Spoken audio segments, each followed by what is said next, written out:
Cristiano, Felipe e agora Douglas, a toda a equipe do Serviço de Áudio e Vídeo, muito obrigada.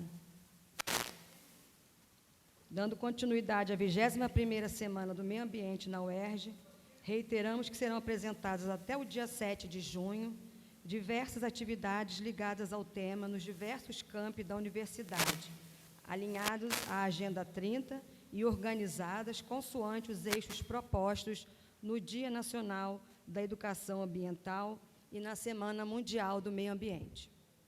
Neste momento, convidamos à mesa redonda Inteligência Econômica e Sustentabilidade, o moderador, professor Rafael Pinho, da FCE UERJ, Lucas Chiabi, não sei se é assim que soletra, Lucas Chiabi, fundador e CEO da Ciclo Orgânico, e Daniel Orlean, startupeiro, é assim que fala, Rafael? Startupeiro, serial e investidor. Uma salva de palmas a eles, bem-vindos.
Agora tem som. Bom, boa tarde a todos. Eu sou Rafael Pinho de Moraes, sou professor de Economia, e a gente vai dar início à nossa mesa aqui sobre inteligência econômica e sustentabilidade. Boa tarde ao pessoal que está aqui, boa tarde ao pessoal que está nos vendo online. Lembrando que a nossa mesa vai ficar gravada, vai ficar disponível, quem quiser assistir depois. Eu queria pedir para o pessoal aí da organização para colocar os meus slides rapidinho. Eu vou fazer uma fala rápida introdutória. Queria agradecer a presença aqui dos meus colegas, amigos, Lucas Chiabi, estou certinho, e Daniel Orlean, e Ana Luísa Bezerra, que estará conosco, talvez online, que ela está chegando de um voo, mas ela fez a gentileza de nos mandar um vídeo, então a gente vai passar um videozinho da Ana Luísa. E são 3 pessoas incríveis. Eu vou ser sincero com vocês, eu admiro poucas pessoas. Eu consegui convidar 3 pessoas que eu admiro profundamente e os 3 aceitaram. Então, infelizmente, a Luísa não pode estar aqui com a gente hoje, pessoalmente, mas fez essa gentileza de mandar um vídeo. Por favor, é o meu slide do Rafael, que tem o logo da Agenda 2030 e da Semana do Meio Ambiente na abertura. Eu vou deixar eles se apresentarem, mas eu já começo fazendo uma provocação enquanto eles estão colocando os meus slides. Quando eu chamei o Daniel, vamos fazer o merchan, Daniel? O Daniel acaba de lançar um livro sobre startups do Rio que tiveram sucesso. E aí, a gente vai ter a oportunidade de debater mais ao final. Eu fiz a provocação com ele da gente não falar hoje sobre ESG, que é a sigla que todo mundo usa atualmente, muito famosa para falar de empresas que têm uma consciência ambiental, social e de governança, o ESG, o ESG, que as pessoas falam. E aí, como a gente está na Semana do Meio Ambiente, eu chamei 2 startupeiros, o Daniel também é startupeiro, serial, vai se apresentar melhor daqui a pouco, mas eu fiz questão de trazer 2 que não são startups simplesmente, eles são negócios de impacto socioambiental. O Lucas Chiabi, que está aqui com a gente, que é o fundador e CEO do ciclo orgânico, né, um negócio de compostagem, um negócio rentável. Né, a gente está aqui para falar de economia. Né, então, ele vai fazer a apresentação dele, depois a gente vai ter a oportunidade de debater, mas a minha fala inicial, obrigado aí pelos slides, é isso aí mesmo, vai ser exatamente sobre isso. Né, o que a economia tem a dizer? O que a gente pode contribuir para esse debate? Então, a gente vai estar a semana inteira discutindo, Semana do Meio Ambiente, acabou de ver uma sessão fantástica sobre os problemas. A gente aqui está para falar o que a economia pode propor como solução. Eu faço parte do programa da Agenda 2030 da UERJ. Quem não estava aqui de manhã, eu recomendo assistir a primeira mesa do evento, que foi sensacional. Aproveitando que eu acabei de ver a professora Alzira aqui na plateia, vamos falar da exposição que está acontecendo aqui do lado, no Espaço Coarte, na galeria do Espaço Coarte, Galeria do Corredor, a exposição Reciclarte, que inaugurou ontem e está fantástica, vale a pena dar uma passadinha lá. Eu tenho esse projeto de extensão, que é a Aduba, que também virou startup, que também é uma organização não governamental, mas eu não vou entrar em muitos detalhes, senão eu fico o meu tempo todo falando da Aduba. Quem tiver curiosidade, vai lá no Instagram, Projeto Aduba, e fica sabendo um pouquinho mais. E eu vou voltar na Aduba já, no slide seguinte, por favor. Se puder passar o slide. A gente... Passa o slide, por favor? Não, eu não tenho como passar aqui, gente. Tá bom. A Aduba, na verdade, ela usa diversos instrumentos econômicos. Opa, passamos. Então, vamos lá. A gente sabe que o desafio é enorme, né? Saímos de uma sessão agora em que, né, e de manhã também, a gente fica chocado. Mas é factível. Né? Então, o que a gente tem para fazer, o que a economia pode dizer a respeito? Na verdade, eu coloquei alguns exemplos aí. Eu trabalho com moedas sociais desde antes da pandemia, até o ponto de que no projeto Aduba eu criei a minha. Hoje é mais fácil falar de moeda social, moeda de circulação local, para um desenvolvimento local, só que quando eu fui fazer a minha pesquisa, o meu lado acadêmico, eu me dei conta que não tinha nenhuma moeda social com pegada de sustentabilidade.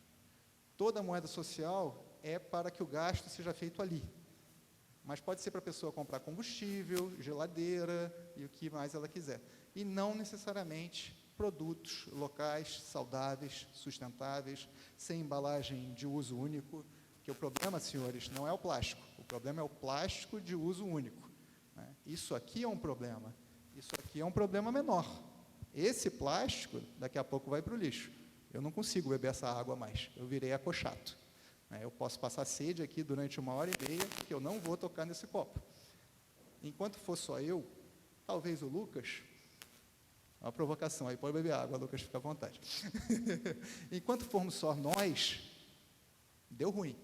É por isso que o desafio é enorme, são escolhas que a gente vai fazendo. Mas a economia tem a capacidade de induzir no ser humano escolhas que às vezes ele não quer. E aí eu fiquei pensando, hoje a gente teve uma confraternização aqui no intervalo, ao meio-dia, e tinha a opção copo de vidro. Eu já fiquei chateado, que na Semana do Meio Ambiente da UERJ tinha copos descartáveis, e achei super legal que tinha copos de vidro. Eu quase fui no carro pegar meu copo, porque eu não trouxe a mochila, porque ia ficar para um lado e para o outro hoje, então deixei a mochila no carro, que ficou meu copinho de alumínio, que é o meu copo de não uso único, de uso múltiplo. Aí vi que tinha copo de vidro, peguei o copo de vidro. A maioria das pessoas pegou o copo de plástico. Numa Semana do Meio Ambiente, pessoas participantes aqui do evento. E não era para pegar o copo de plástico e sair andando, não. Iam tomar ali e jogar no lixo, daqui a pouco pegar outro. Então, assim, a gente tem muito a fazer. Não adianta a gente falar, tem que ter mobilização, tem que ter política pública, tem que ter isso. Tem. Mas enquanto cada um não pensar no seu umbigo, não olhar para o seu umbigo e ver o que está fazendo e poderia fazer melhor, não tem jeito. Só mais um exemplinho rápido. Eu fiz, no auge da pandemia, eu fiz uma reunião com 10 alunos da Biologia da UERJ, online, mobilizando para o projeto da Aduba. Desses 10, 6 eram veganos ou vegetarianos. Desses 6, nenhum plantava comida em casa. É isso.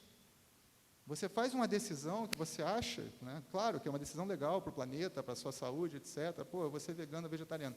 Cara, mas não dá para fazer um pouquinho mais? Não dá para você pensar assim, o que você está comendo? Porque esse é o problema. Isso foi uma outra coisa que me chocou hoje, aqui ao meio-dia. Tinha lá no buffet maravilhoso que nos foi servido aqui ao meio-dia hoje, sucos e refrigerantes. A maioria toma refrigerante. A maioria. é uma porcaria para a sua saúde. Todo mundo sabe que aquilo ali é uma porcaria para a sua saúde. Todo mundo sabe que, se lê os ingredientes, a primeira coisa que vem ali é açúcar. Tem, inclusive, um documentário que o professor Antônio, aqui da nossa Faculdade de Administração, me encaminhou semana passada, que eu já tinha visto, inclusive, que eles entrevistam as pessoas na rua, falando, ó, você sabe quanto tem de açúcar nessa latinha? Você acha que é um saquinho de açúcar? Não, são 6. Se você tomar uma por dia, você sabe quanto açúcar você está consumindo? Aí vai botando assim na mesa, os quilos de açúcar. É isso, a gente faz escolhas ruins. Então, a economia consegue, de alguma forma, com vários instrumentos, induzir as pessoas a fazerem escolhas boas. Querem um exemplo? Conditional Cash Transfers, também conhecido como Bolsa Família. Para receber o Bolsa Família, tem que ter o filho matriculado na escola e com a carteira de vacinação em dia. Isso é escravidão? Isso é cercear escolhas? Não. Isso é você induzir as pessoas a fazer o que elas deveriam fazer, e muitas vezes não fazem. Então, lá no projeto da Aduba, por exemplo, a gente pegou essa minha frustração de pesquisador, de não encontrar uma moeda social voltada à sustentabilidade, a gente criou uma. Então, a gente pega a moeda social e paga para pessoas em vulnerabilidade social gastarem em produtos locais, normalmente saudáveis. E a gente conversa e tenta que vendam a granel, tenta diminuir a embalagem de uso único, coisas desse tipo, né? Só para estimular a curiosidade. Então, um mau exemplo é você deixar de usar um instrumento como a moeda social, que é poderosíssimo, para promover algo mais do que o gasto local, pura e simplesmente. E, na verdade, tudo começou com uma palestra maravilhosa que eu assisti online, também no auge da pandemia, em que um cara que eu admiro profundamente, que criou uma moeda social numa ecovila, falou que o sonho de consumo dele, o que seria super legal se o posto de gasolina da cidade grande próxima aceitasse a moeda social que ele criou. Aquilo ali me alarmou, né? Eu falei, cara, não é possível. A moeda social pode e deve ser usada para sustentabilidade, tanto social quanto ambiental, que é o circuito que a gente procura fechar lá na Aduba. E, né, dando spoiler, estou tentando trazer o Aduba na UERJ aqui, fazer alguma coisa parecida, mas vou deixar isso para depois, quem tiver curiosidade. Mais um exemplinho rápido, né? 2 audiências públicas na LERJ. Eu adoro contar esses causos. Eu participei de 2 audiências públicas na LERJ na minha vida. Numa, eu fui chamado na época que o Estado do Rio estava quebrado, começando a discussão do regime de recuperação fiscal, parará, e aí tinham vários cobrões da economia lá, falando. Eu preparei minha fala e joguei lá fora, porque antes de mim teve um professor, né, cobrão, desses que aparece lá na televisão e tal, falando, o Estado está quebrado, né? Mas vai fazer o quê? Vai aumentar imposto? Só não pode aumentar o imposto no meu shopping, hein? Aí todo mundo riu, foi aquela coisa, né? Aí eu passei o meu tempo de fala todo falando para aumentar o imposto do shopping dele. Sim, porque a economia sabe que o melhor imposto que existe é o que a gente chama de imposto de duplo dividendo. Os economistas decentes, né, bons, todos, minimamente bons, todos sabem que se você vai taxar alguma coisa, você deve taxar primeiro combustível, né, coisas que fazem mal, poluição, shopping, bebida alcoólica e por aí vai. E que ainda tem demanda inelástica, mas eu não quero ser muito técnico aqui, não cabe, mas o ponto é, o melhor imposto que existe é esse do shopping. É por aí que você tem que começar, se você precisa aumentar impostos. Então, esses caminhões que passam aí na rua, movimento, combustível sem imposto, eu fico desesperado. Que mundo esse povo quer, né? Para mim são os não terráqueos, né? Pegando o gancho da sessão anterior. Então, assim, a gente tem que pensar nessas coisas claramente. Outra audiência pública que eu fui na LERJ, foi uma discussão, o dia que foi a votação, o projeto de lei estadual sobre negócios de impacto socioambiental. Famosos NIS, negócios de impacto socioambiental. E aí teve a audiência pública pela manhã e o projeto ia à votação à tarde. Foi aprovado por unanimidade. Só que na audiência pública da manhã eu tive a audácia de perguntar, né, o chato, como sempre, o que a gente fazia depois. Né? Basicamente essa foi a minha pergunta. Legal, a gente vai à votação hoje, vai ser aprovado, vai definir o que é negócio de impacto socioambiental, e depois? A gente vai fazer o que com isso? A gente vai isentar de imposto? Ou melhor, a gente vai subsidiar? Porque essa galera aqui, do ciclo orgânico, da Aqualuz, a Ana Luísa, que a gente vai passar o vídeo já já e talvez ela consiga entrar online, porque ela está em trânsito no avião, essa turma são heróis do planeta, galera. Eles fazem o que a gente em casa não faz e o que o governo não faz. Então, se existe algo que a economia boa, aquela boa economia, quer e deve subsidiar, é essa turma. Não é indústria têxtil, né, os 17 setores que mais empregam, que a gente fica discutindo, prorrogação da desoneração da folha, parará. Legal, pode ser importante. Mas, enquanto isso, o planeta acaba. Na verdade, a gente acaba antes do planeta. O planeta ficará muito bem sem nós. Então, assim, essa minha pergunta na LERJ naquele dia foi respondida por um diretor da CVM, da Comissão de Valores Imobiliários, certamente economista, mau economista, que respondeu: não, a gente não pode subsidiar, senão a gente está desequilibrando as forças da mão invisível, né, aquele liberalismo puro, burro. Foi o que ele defendeu ali na hora, eu não tive direito à tréplica. E a gente fica nisso. Então, se tem negócios que precisam ser apoiados, que precisam ser subsidiados, são negócios de impacto socioambiental. Então, não adianta aprovar uma lei por unanimidade, sei lá quando foi isso, foi antes da pandemia, e depois não fazer nada.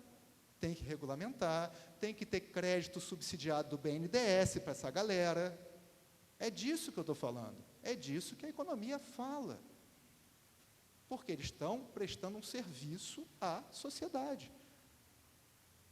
O benefício social deles é muito maior do que o lucro que esse cara ganha tratando do nosso lixo.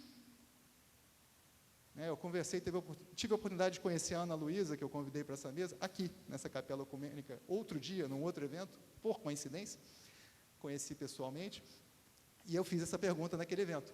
Falei: como é que vocês sobrevivem? Como é que se torna viável? E a resposta dela foi a resposta óbvia: editais. A gente corre atrás de projeto para se conseguir viver.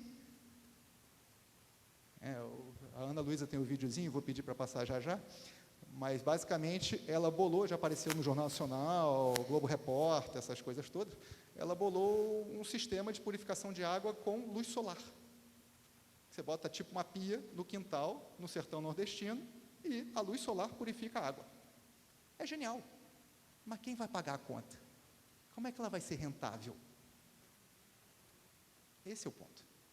Então, a gente está falando aqui de bons exemplos, eu botei alguns aí, novidades do imposto de renda desse ano, pesquisador é curioso, eu resolvi clicar lá no programa do imposto de renda desse ano, e uma das novidades é a tal da Lei Rouanet da reciclagem. Então, você pode doar agora para projetos que apoiam a reciclagem. Lembrando que reciclagem não é solução. Pensar: eu posso usar porque eu vou reciclar, eu posso jogar fora porque vai para a composteira. Não, dá trabalho, gasta energia. A solução é ter o seu copo. A solução é, de preferência, comer integralmente o alimento. Vai ser melhor para a sua vida e melhor para o planeta. É isso, é repensar. O primeiro R dos diversos R's que tem aí, eram 5 e vão aumentando, é o repensar. O último é o reciclar. Mas a gente começa pelo menos pelo último. Então, já temos aí uma lei Rouanet de apoio, de incentivo à reciclagem. Temos uma estratégia nacional de economia circular que já está sendo definida. Eu copiei aí um dos pontos dela, a proposição de instrumentos financeiros e financiamento da economia circular, ou seja, isso está na pauta do governo atual. Essa estratégia deve ser lançada essa semana, que é a Semana do Meio Ambiente, e vai entrar em consulta pública. Então, as coisas estão avançando. A própria mudança que o Ricardo falou na mesa hoje, das 10 da manhã, a mudança da definição da cesta básica é fantástica.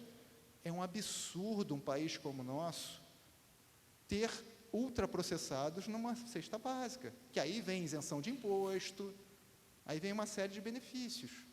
Só que você está dizendo para o pobre: come porcaria, e a porcaria que eu estou escolhendo para você. E fica com diabetes, hipertensão e obesidade, que são 3 epidemias silenciosas que matam cada vez mais pessoas, só que matam pessoas pretas e pobres, principalmente. E, cada vez mais, crianças pretas e pobres, principalmente. Então, é disso que a gente está falando. Não dá para falar só de meio ambiente, A gente fala de sustentabilidade como um todo. Bom, com essas palavras, eu concluo aqui a minha apresentação. Passa para o próximo slide, por favor, que é o nosso slide aí da nossa sessão de hoje. vou pedir para vocês colocarem o vídeo da Ana Luísa, se vocês puderem, e agradecer mais uma vez a presença aqui dos nossos palestrantes. E assim que a gente assistir o videozinho rápido da Ana Luísa, acho que eu vou passar primeiro para o Daniel. O que você acha? Para dar um panorama geral, e depois a gente passa para o Lucas, ou a gente inverte, vocês que sabem, ali na ordem. Quer seguir a ordem dali? Eu sou mediador? Tá bom, então vou passar primeiro para o Daniel, que eu estou curioso para ver quais são os casos que ele vai contar para a gente. Opa, conta aí.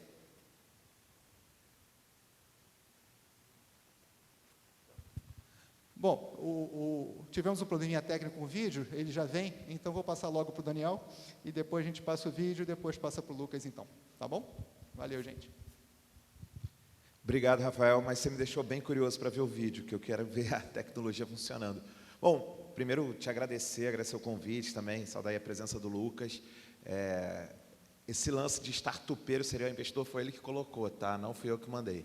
Então, eu vou explicar o que eu sou, quem eu sou, o que eu estou fazendo aqui, por que ele me chamou, não pelo fato da gente se conhecer há muitas décadas, e nem pelo fato de eu estar nesse grupo seleto, obrigado, de pessoas que ele disse que ele admira, mas eu sou hoje co-CEO de uma empresa do Grupo Energisa. Não sei quem conhece o Grupo Energisa, mas é uma das principais empresas de distribuição de energia do Brasil, é a maior de capital nacional, e é um grupo que tem trabalhado bastante com relação ao impacto ambiental do que representa essa indústria. A gente iniciou na parte de energia elétrica, né, de distribuidora de energia elétrica, um mercado altamente regulado, praticamente monopolizado, apesar de toda a abertura que a gente vem assistindo ao longo dos últimos anos, mas a grande maioria das pessoas ainda não pode usufruir dessa abertura. Pequenos negócios já podem, grandes empresas já podem, mas a grande maioria das pessoas fica à mercê da distribuidora local de energia, e aí eu não vou citar nenhuma específica, mas isso acontece em todo o país, e há muitos anos o nosso grupo tem uma estratégia que chama de estratégia 4D,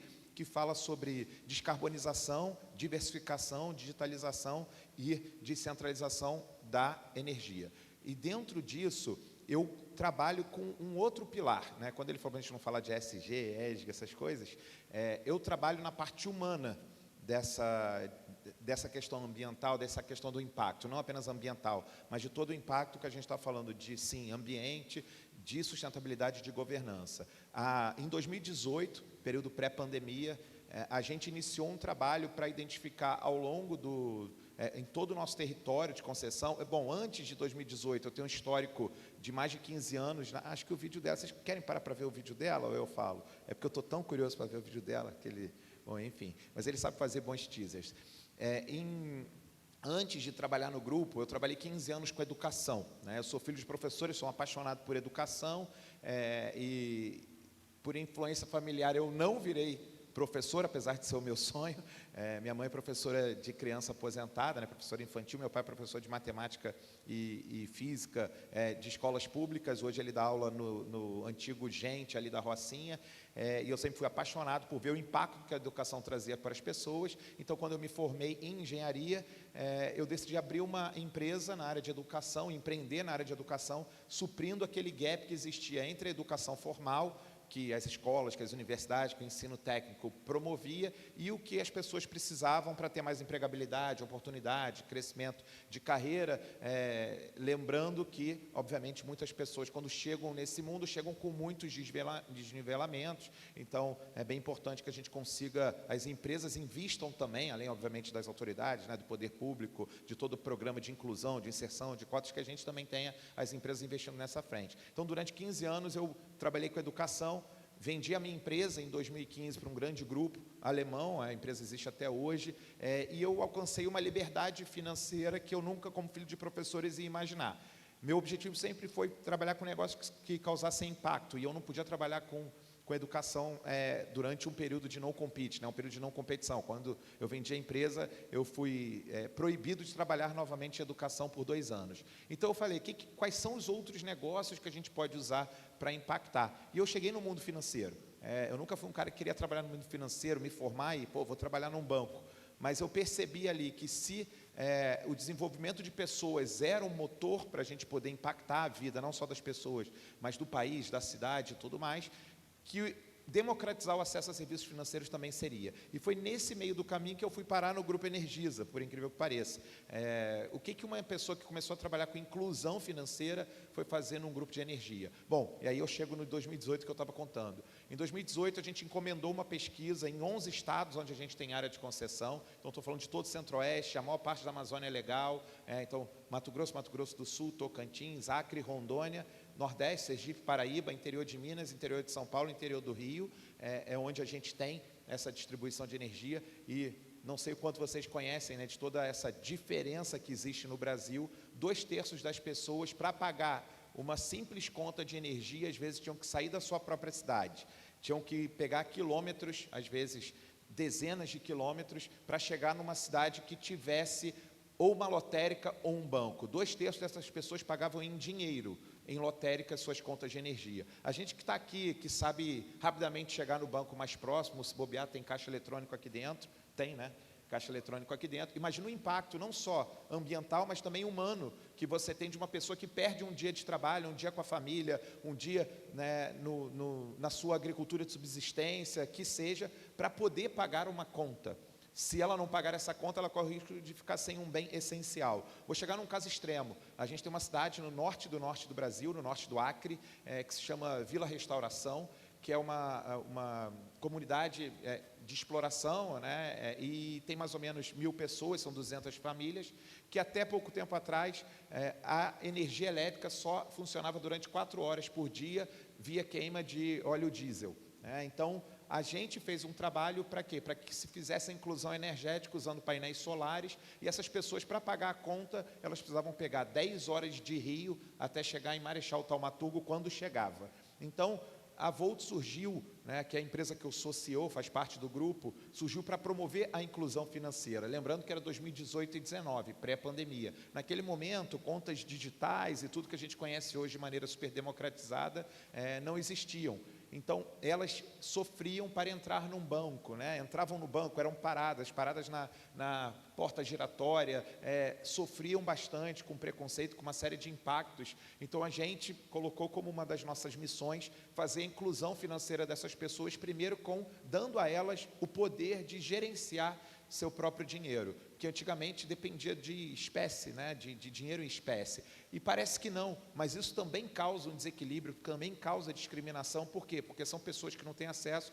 a serviços financeiros básicos, né? São pessoas que são precariamente bancarizadas. Eu aprendi tudo isso ao longo dos últimos 6 anos.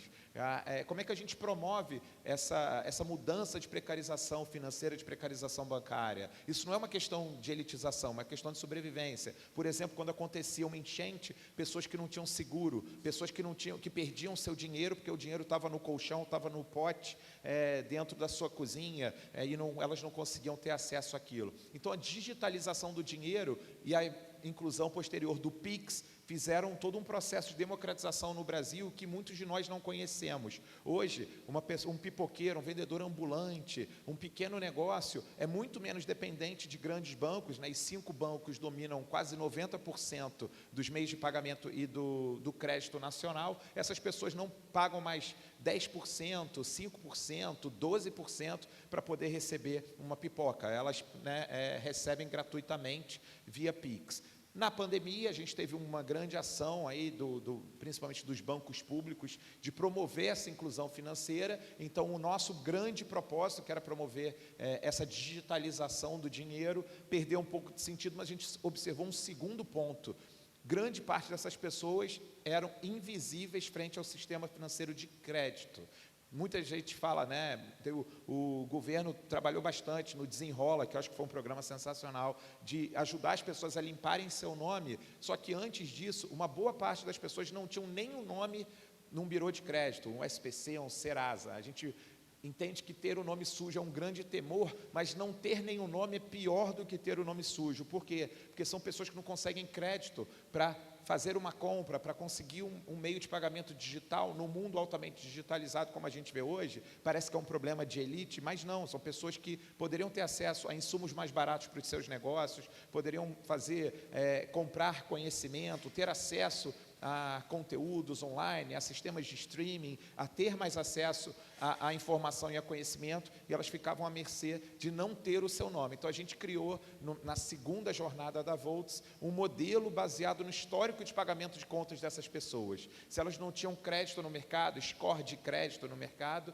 a gente encontrou um mecanismo para que essas pessoas passassem a ser visíveis. Então, uma dona de casa no interior do Tocantins, que paga suas contas de energia em dia, ela merece ter um score de crédito bom para que ela possa ter crédito no mercado. Um pequeno comerciante do interior do Mato Grosso, ou um pequeno agricultor, no Mato Grosso do Sul, todos eles merecem ter essa visibilidade financeira. Então, a gente começou uma segunda leva, que é oferecer crédito para essas pessoas. Não só microcrédito, mas crédito para sanear suas dívidas, crédito para sanear suas contas em atraso. Então, essa foi a jornada que a gente criou na Volts.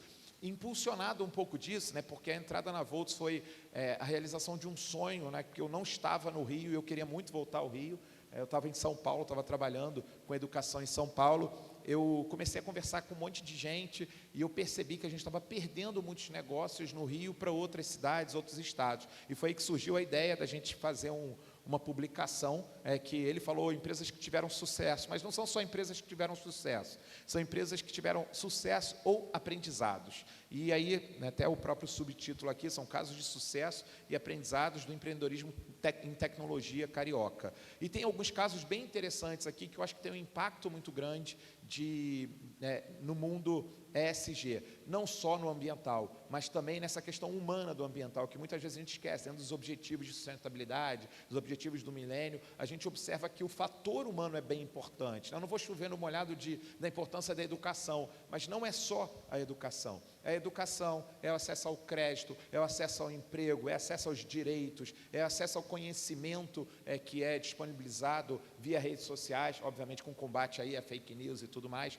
Então, a gente tem casos aqui como a BizCapital, que é uma empresa que buscou democratizar o crédito para pequenos negócios, pequenos empreendedores que ficavam, muitas vezes, numa epopeia nos bancos, pedindo, pelo amor de Deus, para conseguirem crédito. A BizCapital usou modelos de inteligência artificial para democratizar esse acesso ao crédito, ou pelo menos democratizar o acesso ao não, porque muitos empreendedores falavam, eu demoro meses e meses para saber que eu não vou ter crédito. Pelo menos esse ponto eles trabalharam. Carteiro Amigo, não sei quem conhece a Carteiro Amigo, mas é uma empresa que que ajuda dentro da comunidade a que cartas cheguem. Muitas vezes a gente tem um problema da última milha da logística. É um caso super legal que eu também aconselho a conhecerem, está aqui no livro, mas na internet vocês podem encontrar bastante coisa. Aí eu entrego, traz oportunidade, obviamente tem toda a questão de precarização que tem que ser combatida, mas que traz a oportunidade de pessoas trabalharem como entregadores de negócios de e-commerce, seja com moto, seja com carro, para aquela entrega que a Amazon, que a AME, que outras empresas podem fazer. A Faz Game, que é uma forma de fazer com que a educação funcione de uma maneira melhor, gamificando o processo de aprendizagem para alunos de escolas públicas. Eu não vou ler todas elas, mas a Gabriel, que aplica inteligência artificial para aumentar a segurança, vários casos já foram identificados. Uma que é interessante, que é a Mobis, que permite com que motoristas de Uber tenham renda extra, oferecendo publicidade no teto dos seus carros. A Resília, que é um projeto de educação que visa fazer a inclusão de pessoas que não tiveram oportunidade de formação tecnológica em empresas que precisam de profissionais de tecnologia. Tem casos, por exemplo, de entregadores iFood que viraram cientistas de dados no iFood, depois de passarem pelo programa da Resília. A Sem Processo, que é para diminuir a quantidade de processos judiciais e facilitar a mediação e o acordo entre pessoas que foram lesadas e empresas.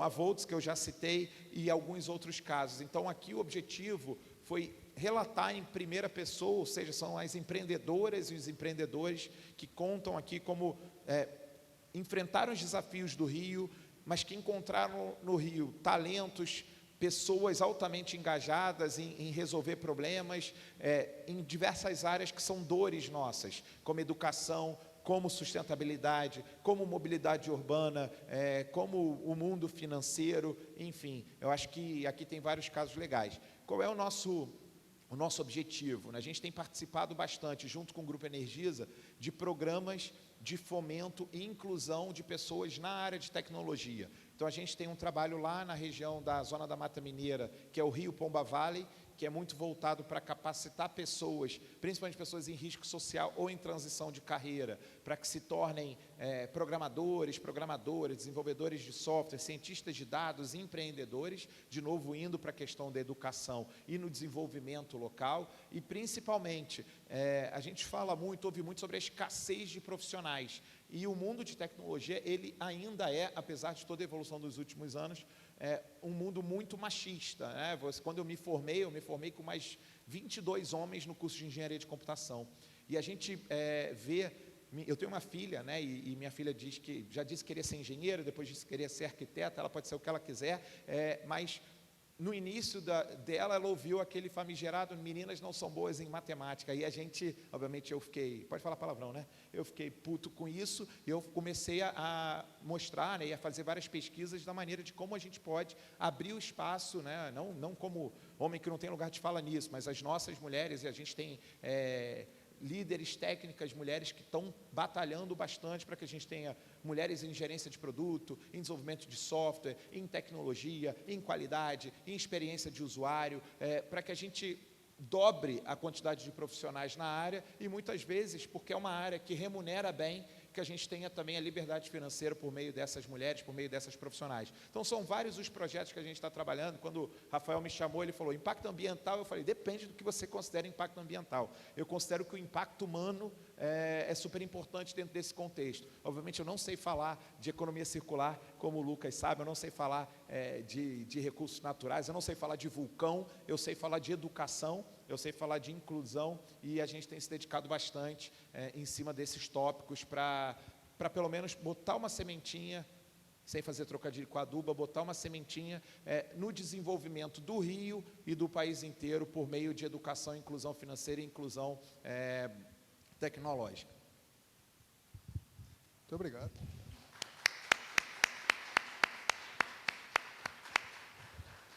Obrigado, Daniel.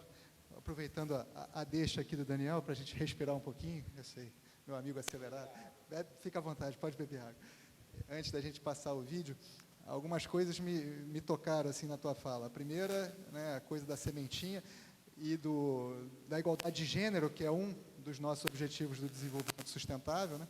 E a importância da gente pensar um ambiente no sentido mais amplo, que é isso que a gente está fazendo aqui nessa semana, né? Que a gente começou justamente com uma palestra hoje de manhã sobre os ODS, né? Sobre o programa da Agenda 2030 na UERJ, do qual eu faço parte orgulhosamente, com professores das mais diversas áreas. Então, hoje de manhã aqui, representando o programa na mesa, tinha uma professora da oceanografia, um professor da educação física, voltado à área de saúde, e eu estou esquecendo alguém, claro, desculpa quem eu estou esquecendo, mas tinha mais um. O Elmo, que é da Engenharia Sanitária e Ambiental. Então, assim, só para ter uma ideia, e vi a cabeça balançando aqui da Tereza, que é co-curadora da exposição de arte, e é da professora da engenharia também, eu acho mó barato isso, né? O nosso programa possibilitando esse tipo de interação entre as cadeiras, e a gente parar de falar especificamente de meio ambiente, porque não dá para falar só de meio ambiente, especialmente num cenário que a gente vê cada vez mais, né, e foi martelado um bocado aqui hoje, de que a crise, na verdade, desculpem, a emergência climática, né, porque antes a gente falava em mudanças climáticas, aí passaram a falar em crise climática, agora já estão falando em emergência climática. O próximo é o abismo, né, a minha foto lá do slide anterior, né, o desafio é grande, mas a gente tem como evitar o desastre, né, e a gente vai passar agora, já aí para a Ana Luísa e para o Lucas, que são guerreiros para tentar tornar esse abismo um pouquinho mais sautável, digamos assim, né? Mas uma coisa que eu queria mencionar é que é importante essa distinção. É claro que o ESG é importante, é claro que os esforços de empresas para se adequar, para ter uma certificação ISO 14000, ou sei lá o que está na moda agora, para ter uma certificação de empresa B, né, uma empresa que não é um modelo A, mas que é uma empresa consciente, que trata bem fornecedores, trabalhadores, consumidores e por aí vai, e o meio ambiente, tudo isso é muito importante. Mas o que a gente vai falar agora na sequência são projetos cujo coração é a solução de um problema ambiental e ou social, né? Então, a gente na Aduba, né, eu sempre insisto que é a Aduba, né, pegando o teu gancho aí da igualdade de gênero, às vezes alguém chama, não sei o quê, ou Aduba, vamos lá no Aduba. Não, é a Aduba, é um projeto para ser feminino, Não é por acaso que o Bolsa Família é pago para a mãe.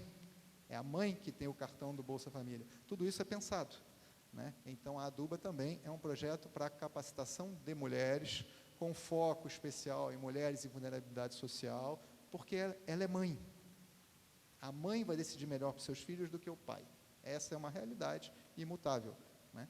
Então, a gente tem que pensar nessas coisas quando a gente estiver fazendo política pública bem feita, claro, né?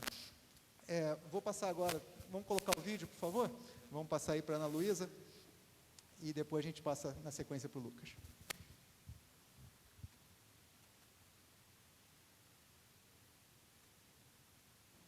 Oi, tudo bem? Sou Ana Luísa, fundadora e CEO da STW, uma startup de impacto liderada por mulheres nordestinas e premiada pela ONU, Unesco e MIT. Nosso trabalho na STW foca em tecnologias baseadas na natureza para promover o acesso à água de qualidade e saneamento, beneficiando mais de 27 mil pessoas em 15 estados brasileiros. Um prazer falar com vocês aqui hoje em um evento sobre inteligência econômica e sustentabilidade. Falar sobre iniciativas sustentáveis é algo central para o nosso trabalho na STW. Com nossa tecnologia exemplo do Aqualuz, que utiliza a radiação solar para desinfectar a água, mostra como recursos naturais podem ser aplicados de maneira eficiente para resolver desafios críticos de sustentabilidade. No contexto deste evento, é vital entender como soluções economicamente viáveis, como a Aqualuz, podem ser escaladas.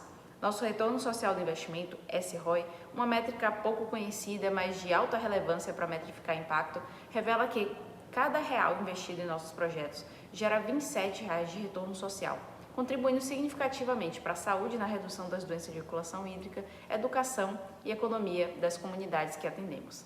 A participação em eventos como este é essencial para nós, pois permite que aprendamos e compartilhemos nossas práticas inovadoras, além de entender como outras organizações enfrentam desafios semelhantes. Se você está interessado em aprender mais sobre o nosso trabalho ou explorar parcerias, visite o nosso site ou entre em contato direto conosco. Desculpa não poder estar presencialmente com vocês hoje por conta de outras agendas, mas desejo um ótimo painel e evento para todos. Maravilha. Então, vocês vejam, né? A gente não está falando de um negócio que ela montou para ganhar dinheiro e vai tentar minimizar o impacto nocivo ao meio ambiente e às pessoas.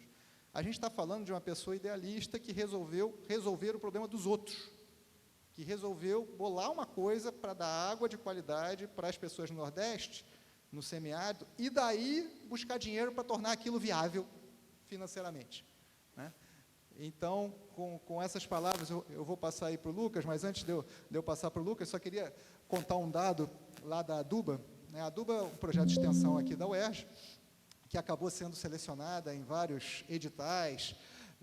Começou aqui com o nosso InovaUERJ, o nosso núcleo de inovação tecnológica da UERJ, foi pré-incubada num projeto pesquisa inovador aqui do InovaUERJ, e acabou de passar pelo, como é que chama, meu Deus? Startup Brasil, do Ministério do Desenvolvimento, Indústria e Comércio, ficou entre as 6 startups selecionadas de mais de 850 que foram submetidas. Então, a gente passou também por 3 fases do Cataliza ICT do SEBRAE, e por aí vai, né? Então, é um trajeto, é uma caminhada de aprendizados, né? Não necessariamente de sucesso, mas de muitos aprendizados. Nesse caminho, para um professor de economia que sempre foi acadêmico e sempre trabalhou sozinho na frente do computador. E, de repente, ele vira, né, gerente de equipe, vai trabalhar com foco em mulheres do Bolsa Família, numa cidade do interior do estado do Rio de Janeiro e tudo mais. Mas o que eu queria contar antes de passar para o Lucas é que, nessa minha caminhada, eu fui levantar os dados do lixo de Duas Barras, que é um município na região serrana do Rio, com 11 mil habitantes, que a gente começou esse projeto piloto da Aduba. E aí, esse dado já é antigo, né? Quando eu levantei isso, se eu não me engano, foi final de 2021, acho que foi isso. Final da pandemia, né, digamos assim. E naquele momento se gastava mais de 30 mil reais num município pobre, pequeno, mais de 30 mil reais por mês, só com aterro sanitário. Só pesar o caminhão na entrada, pesar o caminhão na saída, fazer a diferença e pagar o aterro sanitário. Lembrando várias coisas. Aterro sanitário não é solução. Outra, provavelmente o Lucas vai falar, mais da metade do lixo que cada um produz aqui é orgânico. Poderia estar sendo ou comido, porque a gente joga fora muito alimento de qualidade, ou compostado. Que mais? Estamos falando só do custo do aterro sanitário. Ainda tem o custo de coleta, transporte, parará, mão de obra, manutenção do caminhão e tudo mais. Sem falar o custo para o planeta. Estamos falando só do custo financeiro, uma prefeitura pequena, pobre, de um município sem muitas oportunidades. É disso que a gente está falando. A gente está falando também de dinheiro. Né? E eu falei hoje, fiz um comentário hoje na mesa da manhã, né, e reafirmo, especialmente para os alunos, para os jovens que estão aí, isso vai dar dinheiro. Né? A minha família fica pau da vida comigo quando eu falo de dinheiro. Eu falo, cara, eu sou economista, eu tenho que mobilizar a garotada, que cada vez mais vai ter oportunidades para negócios como esses que a gente está vendo aqui. Essa galera está batalhando, que bom que está tendo sucesso, inclusive financeiro hoje, como a Ana Luísa e o Lucas, mas vai ser cada vez menos difícil, porque vai ter cada vez mais, né, instrumentos como linhas de financiamento da nossa Estratégia Nacional de Economia Circular, que está para sair, né, isenção de impostos. Acabei de encontrar a professora...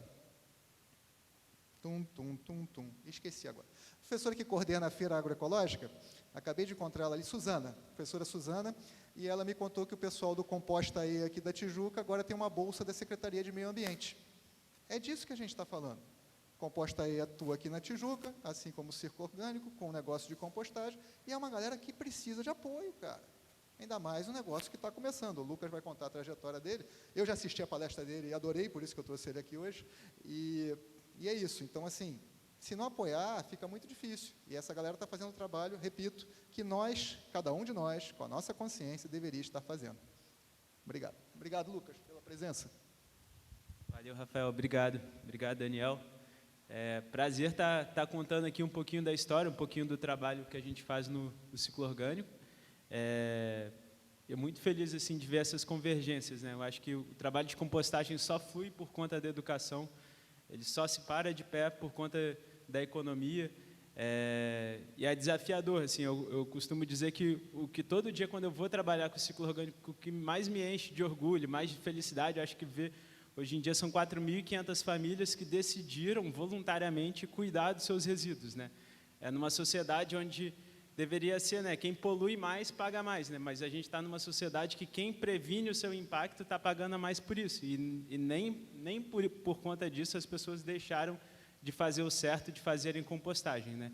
Tem um cliente nosso que eu acho muito bacana, que ele fala, ao invés de bater panela, ele protesta enchendo o baldinho dele com resíduo orgânico sempre, mostrando para as pessoas o quanto ele acredita, o quanto ele acha importante a compostagem. Então, é um pouquinho nesse espírito que eu queria contar um pouco mais sobre a compostagem hoje. Se puder passar o slide, por favor. A gente está falando de um problema, quando a gente fala de compostagem, quando a gente fala de resíduos, pode passar mais uns, que é um problema de cidade grande. Né? Quando a gente fala de cidade grande, puder passar mais um, a gente tem um desafio enorme que a gente não vê os sistemas que sustentam a nossa vida aqui na cidade. Né? A gente não vê de onde que vem o alimento, para onde que vai o nosso esgoto, para onde que vão os resíduos, de onde vem a energia. E acabam que todas essas coisas ficam distantes do nosso olhar, e quando elas começam a impactar o meio ambiente, a gente também não se dá conta de qual é esse impacto. Né? A gente costuma perguntar para as pessoas para onde que vai o seu resíduo, e é impressionante como a maior parte das pessoas não sabem. Fala, não, meu resíduo vai para Gramacho. A gente fala, não é mais para aterro de Gramacho. Não, meu resíduo vai para algum lugar. A galera normalmente não sabe, porque isso não é falado. Né? Hoje vai para a Seropédica. A gente está falando de uma viagem de mais de 80 quilômetros de distância. E se a gente parar para pensar que o nosso caminhão vai cheio e volta vazio, a gente está falando de uma viagem de 160 quilômetros só para enterrar os nossos resíduos. Né? Então, isso é um pouquinho do outro lado que a gente não enxerga. Né? Pode passar mais um, por favor? E a gente está falando de uma realidade hoje, Rio de Janeiro, de 10 mil toneladas por dia sendo aterrado. Quando a gente para falar do orçamento, quanto que isso representa em dinheiro, só da Conlurb, em 2022, foram 2,3 bilhões de reais o que a gente gastou com o orçamento da Conlurb. Tudo bem que a Conlurb faz um monte de coisas, além de aterrar o resíduo, né? Além de mandar lá para a Seropédica, mas ainda assim é o maior contrato que a gente tem, da prefeitura tem. Né? Assim, então, mostra que além de ter um impacto ambiental gigantesco, que a gente está falando de mudanças climáticas, a gente está falando de um gasto energético, a gente está falando de custo de gastos públicos, né? A gente está falando de geração de vetores, a gente está falando de geração de chorume, né, do efluente no aterro sanitário, a gente está falando de desperdício financeiro bastante expressivo. E quando a gente olha para o aterro sanitário, o resíduo orgânico, quando ele é aterrado, ele gera o gás metano, além de vários outros gases, mas é um gás efeito estufa, 25 vezes mais poluente que o CO2, e os resíduos, né, em geral, são a terceira maior fonte de emissão desse gás. Então, o nosso resíduo contribui para gerar um impacto não só na nossa cidade, mas globalmente também, né? E a gente está falando de um índice de reciclagem menor do que 3%. Quando a gente para falar do orgânico, a gente está falando de menos de 1%, é o que a gente composta, né? E a contribuição nossa, né, para a gente não falar assim, não, aquela discussão, a culpa é do governo, a culpa é da empresa, a culpa está muito longe, né? Assim, a gente contribui para essa realidade com 1,5 kg por habitante por dia, né? Então, essa é a realidade. E um ponto que eu acho interessante, pode passar para o próximo, eu me amarro no trabalho que o Greg Siegel fez, é um fotógrafo californiano, que ele decidiu fotografar famílias com a quantidade de lixo produzido ao longo de uma semana. Então, é muito legal que a gente gera essa quantidade de resíduos e a gente não vê, porque a gente está numa sociedade que tem a mágica do lixo, né? Não é à toa que o saco de lixo ele é preto, é para as pessoas não verem o que está ali dentro. Não é à toa que o resíduo ele sai, some da nossa frente todos os dias, o gari leva, vai embora, a gente não vê para onde que ele vai. E o Greg Siegel resolveu dar luz para a problemática. Bem legal que o Greg Siegel, no próximo slide, decidiu mostrar também como que está relacionado com a nossa alimentação, com o nosso consumo. Não dá para a gente falar de lixo, não dá para a gente falar de resíduos, se a gente não falar para aquilo que a gente decidiu consumir, né? Ele fotografou várias famílias com a quantidade de alimentos de uma semana, e eu acho bem legal a diferença. Quem quiser dar uma olhada, é só colocar no Google depois, Greg Siegel, e ver os trabalhos que ele faz, que é muito legal, mas um comparativo entre uma família americana e uma família do Equador, no próximo slide. Tratar os resíduos da família do Equador é 1000 vezes mais simples do que tratar dos resíduos da família americana, né? Se todo mundo vivesse como aquela primeira família, né, a família americana, cara, o problema que já é difícil ia tornar aí quase impossível, né?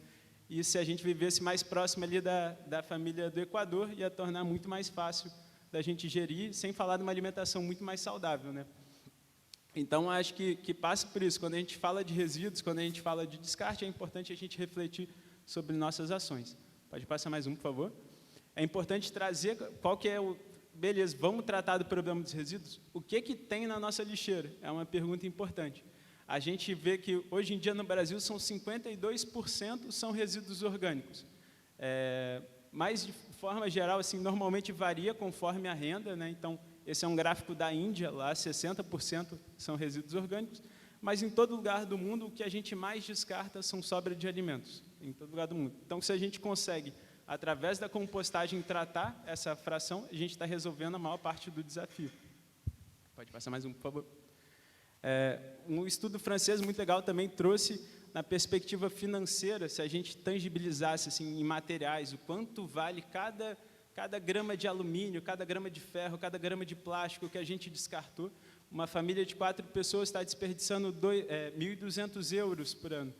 Então, mostra o tanto que a gente desperdiça. Saiu uma matéria agora, há pouco tempo, mostrando que a gente perde, Brasil, por não reciclar 97 bilhões de reais, o que a gente deixa de movimentar na economia, né?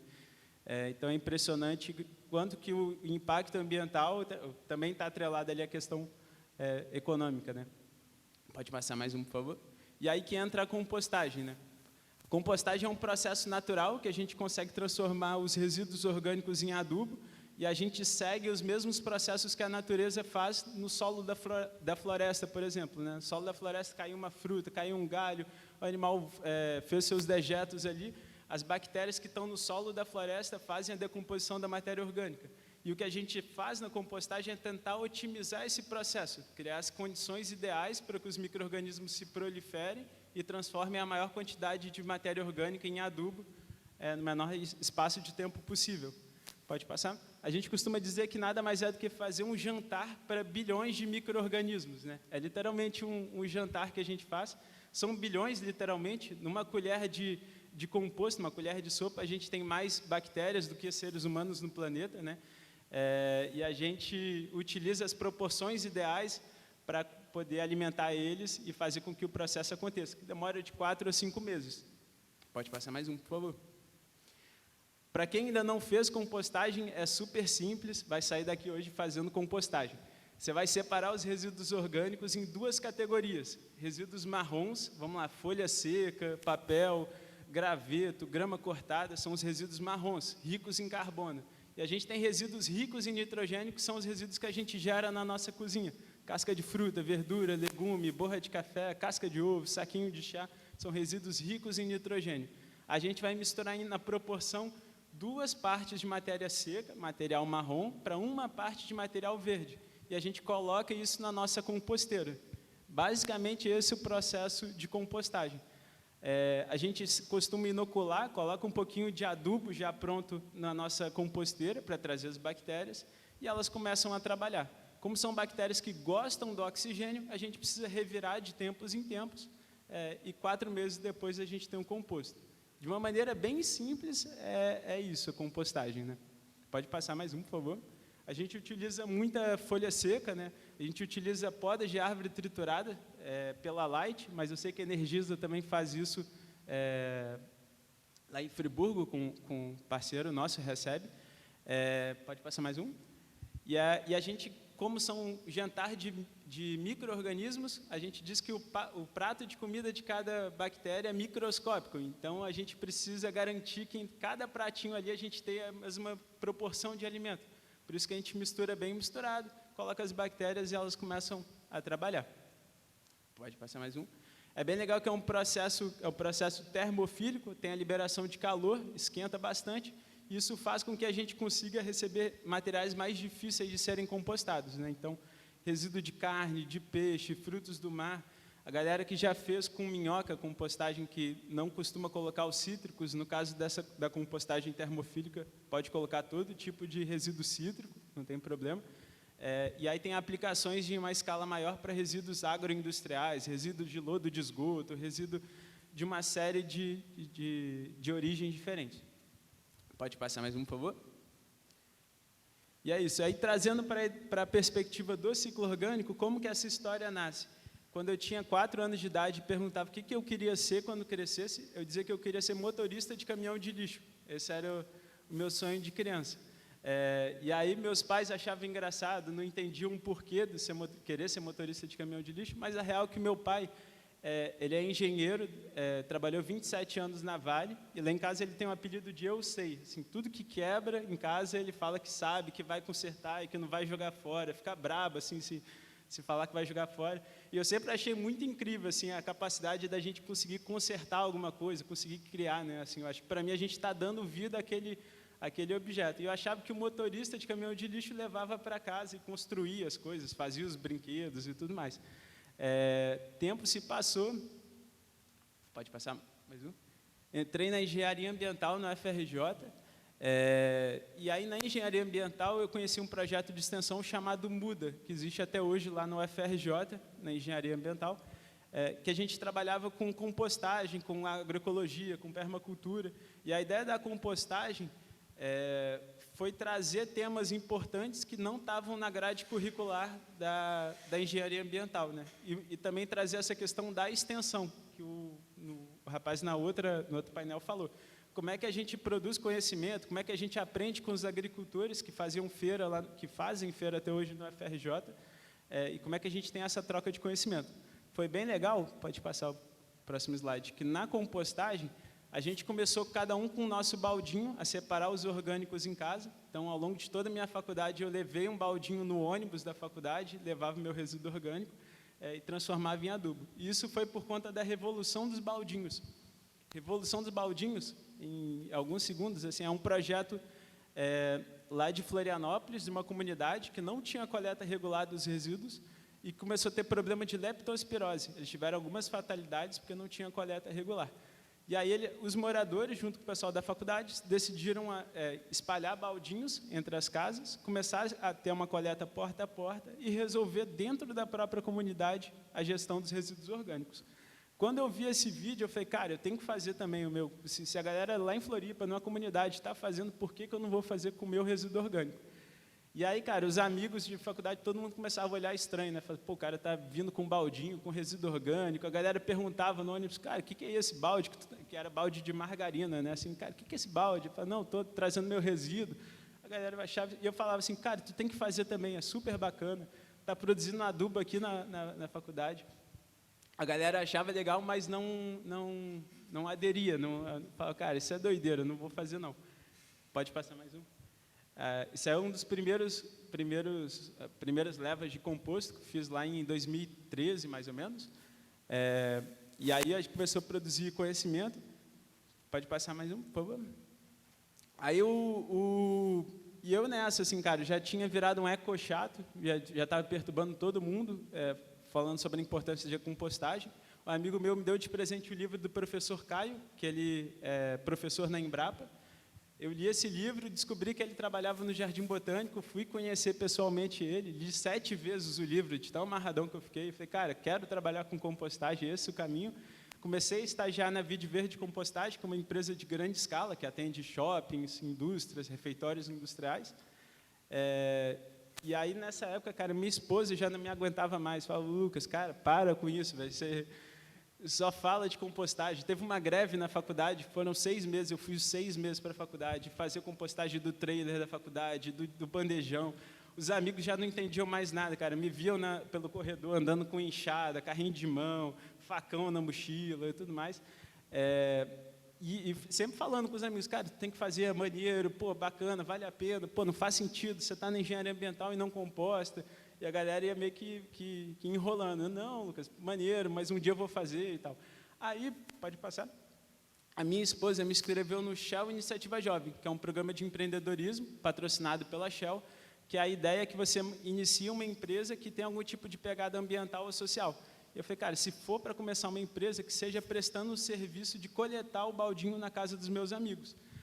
E aí eu comecei justamente com os amigos que falaram não, que não iam fazer. Eu falei, cara, ó, eu vou buscar na tua casa, tu me paga um valor, te entrego o baldinho, transforma em adubo e você recebe esse adubo de volta. Aí tu topa fazer? Aí os amigos, pô, não, aí beleza, aí eu topo fazer.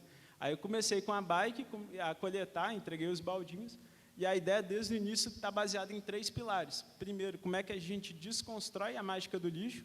Segundo, como é que a gente constrói o senso, como é que a gente faz com que uma solução seja fácil e prática para as pessoas participarem, e como é que a gente constrói o senso de comunidade. Né? Que as pessoas falavam, pô, Lucas, mas eu gero muito pouquinho resíduo, não vai fazer diferença, só o meu baldinho, pô, meu condomínio tem 300 apartamentos, só eu vou fazer e tal. Então, desde o início, a gente pesa cada baldinho e informa no final do mês quantos quilos você deixou de mandar para aterro sanitário, quanto de adubo isso gerou e quanto de emissões foram evitadas, de cada baldinho e de todo mundo junto. Pode passar? Mais um, por favor. É muito nesse sistema de assinatura, que tu paga uma mensalidade, recebe o baldinho, a gente coleta de bike, hoje em dia a gente coleta de triciclo elétrico também, leva para compostagem e devolve o adubo e semente de hortaliça. Pode passar mais um, por favor? E aí é muito legal, quando a gente começa a empreender, que tem uma visão bem romântica das coisas, de como é que vão ser. Comprei a pior bicicleta possível, que eu falei, cara, minha empresa inteira vai ser do lixo, vai ser tudo reciclado. Aí eu comprei a pior bike que eu achei, reformei a bike toda, pintei, comprei no ferro velho os baldinhos, montei as composteiras, e aí eu chegava do estágio e ia pedalar, mas a bike sempre me deixava na mão, era o freio que estourava, bagageiro que caiu na rua, já... foi bom que até hoje ainda conserto as bikes lá no ciclo. E aí as pessoas começaram a participar. Foi legal que os amigos, cara, era engraçado, as mães dos meus amigos que recebiam em casa e falavam assim, ô Lucas, mas tu tá fazendo engenharia até outro dia, cara, agora tu tá coletando lixo aqui em casa. Tipo, tinha mãe que ficava assim, Lucas, eu não estou acreditando que tu tá fazendo. Tipo, a galera tinha achado que eu tinha endoidado. E aí passavam algumas semanas, as mesmas mães chegavam e falavam assim, Lucas, cara, que maneiro isso que está rolando aqui em casa, cara. Pô, estou me dando conta da quantidade de resíduo que eu estou gerando. Pô, estou tendo uma outra relação com meus resíduos. Estou percebendo que na semana que meu baldinho vai vazio, eu me alimentei pior. Na semana que meu baldinho foi cheio, eu comi mais fruta.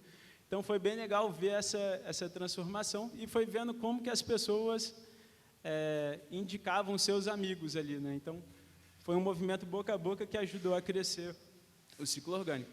Pode passar? Aí a bike, né, começou naquela primeira bike, passou para os triciclos. Hoje em dia, pode passar mais um, por favor? São 4.500 famílias que a gente atende no Rio de Janeiro. Pode passar mais um, por favor? E alguns números para trazer o impacto gerado, né? A gente está falando de mais de 4.000 toneladas de resíduo orgânico coletado, mais de 1.500 toneladas de composto produzido e mais de 3.000 toneladas de CO2 evitadas, né? Eu acho interessante esses números, porque a gente está mostrando uma experiência. Hoje em dia a equipe tem 40 pessoas, a gente está mostrando uma experiência que é a pequena escala perto do tamanho do Rio de Janeiro, né? Reforça a importância da compostagem fazer parte de política pública e escalar esse impacto, né? Pode passar mais um, por favor? E há alguns aprendizados ao longo desses 9 anos, né? Assim, eu acho que um ponto até que o Daniel trouxe da questão humana, né? A gente fala, cara, o desafio para a gente resolver todos esses problemas que a gente colocou na mesa está no lado humano, né? Assim, fazer a compostagem é a parte mais fácil. Tem milhões de livros, milhões de tutoriais, milhões de vídeos no YouTube ensinando a fazer a parte técnica da compostagem. Mas você não encontra cadê um manual de como é que eu convenço as pessoas, como é que a gente quebra ali os receios das pessoas, a questão cultural, né, a questão de como é que a gente convence realmente é o grande desafio. E a gente costuma ver isso, que faz muita diferença, convidar as pessoas a conhecerem um processo faz muita diferença. Agora, nesse sábado, a gente tem uma visita dos clientes que vão lá conhecer no sítio o caminho, para onde que vão os resíduos. A gente tem mais de 50 pessoas que decidiram, 7 horas da manhã, num sábado, irem lá no sítio para poder conhecer para onde que vão seus resíduos. Então, tipo, é o que mais motiva a gente a ver o engajamento das pessoas. Pode passar mais um, por favor? A minha esposa, que falou que era um chato da compostagem, hoje em dia trabalha e participa. Pode passar mais um? É isso, acho que mostrar realmente as pessoas que participam. Cara, quem diria as pessoas postando foto com a lixeira na rede social, né? Eu acho que é uma baita quebra de paradigma. Pode passar mais um, por favor? A equipe também, é o maior prazer trabalhar com o pessoal que no início chega para trabalhar com a gente e fala, Lucas, cara, já trabalhei em muita coisa, mas trabalhar num lugar que eu coleto resíduo orgânico e as pessoas... Aí a gente entrega a minhoca também, monta composteira e tudo mais. Aí fala, Lucas, as pessoas estão comprando minhoca, não acredito, como é que funciona isso e tudo mais. E ver depois que são as pessoas que estão ali no dia a dia divulgando, né? Então, falam com as pessoas que param, falam com os porteiros. O porteiro fala, pô, mas por que isso? Ele fala, não, porque, vou te explicar aqui, ó, funciona assim, assim, assado, você tem que ver para onde que vai, a importância que tem. E a galera fala que o que eles mais gostam assim, do trabalho é o fato de serem reconhecidos pelo que eles fazem. Então, de quando eles chegam no cliente, a galera trata bem, reconhece, valoriza o trabalho deles. Dizer que o sonho de criança acabou virando realidade, e aí é um prazer estar dirigindo o caminhão e levando toda a compostagem para o nosso sítio. E queria deixar esse convite para que a gente saia aqui da palestra e reveja o que a gente está consumindo, o que a gente está descartando, e quem ainda não composta, começa a compostar a partir de hoje. É isso, obrigado. Valeu. Muito obrigado, Lucas. Na verdade, muitas coisas me chamaram a atenção, né? Como eu disse, eu já tinha visto a palestra do Lucas, por isso que eu quis convidá-lo para estar aqui com a gente hoje. A primeira é essa coisa de tomar consciência do seu lixo, né? Esse é o primeiro passo. Então, recomendo, sugiro, né? Na verdade, eu fui salvo pelo meu lixo, de certa forma pela pandemia, porque quando começou a pandemia, né, cientista e medroso que nem eu me tranquei em casa e não ia nem até a lixeira do prédio. Meu prédio tem 180 apartamentos, tem 9 por andar. Eu tinha medo de cruzar com pessoas no corredor do andar. Então, eu comecei a acumular lixo em casa e tirava uma vez por semana e tal. Eu comecei a tomar consciência da quantidade de lixo que eu estava produzindo. Em grande parte, era embalagem plástica, e aí eu fui procurar alternativas e comecei a fazer eco-bricks de garrafa PET. Pena que eu tenho um no carro aqui, esqueci, podia ter trazido aqui, é super interessante. Então, são tijolos de garrafa PET com seu resíduo plástico. Só que hoje, eu não produzo mais, porque hoje, praticamente todo o meu resíduo é orgânico. Quando gero resíduo, né? Cada vez gero menos resíduo orgânico e aproveito melhor os alimentos. Então, Então, realmente, essa consciência do lixo é o primeiro passo para qualquer coisa, qualquer mudança que a gente queira. E, de novo, né, sempre batendo na mesma tecla, não adianta falar mal do governo, falar que falta política pública, que falta isso, falar mal do capitalismo, falar mal de quem você quiser, pensa no seu lixo primeiro, depois a gente conversa. E, dito isso, lá no projeto da Aduba, todo evento que a gente tem o baldinho da compostagem e não tem lixeira. Então, no mínimo, a pessoa tem que pegar o seu lixo, se ela produzir, se ela chegar com alguma coisa com embalagem, ou comprar alguma coisa com embalagem de uso único, e levar o seu lixo até a esquina. Então, várias vezes vem a pessoa, onde é que tem lixo aqui? Não tem. Então, eu acho que esse papel da educação ambiental é sensacional, né? Então, além do ciclo orgânico e os outros negócios de compostagem estarem tratando de um problema nosso, que isso é importante ser dito também, nós, seres humanos, somos os únicos nesse planeta que resolvemos produzir lixo e esgoto. Esse troço não existe. A gente inventou. Como a professora Gunnar disse hoje aqui de manhã, inventamos coisas maravilhosas também, certamente. Mas inventamos lixo e esgoto, e poluição e diversas outras coisas. Mas quando a gente morre, ou defeca, ou urina, isso não vai para a natureza. Isso a gente joga fora, né? É o famoso, né? Você aperta a descarga, o problema não é mais meu.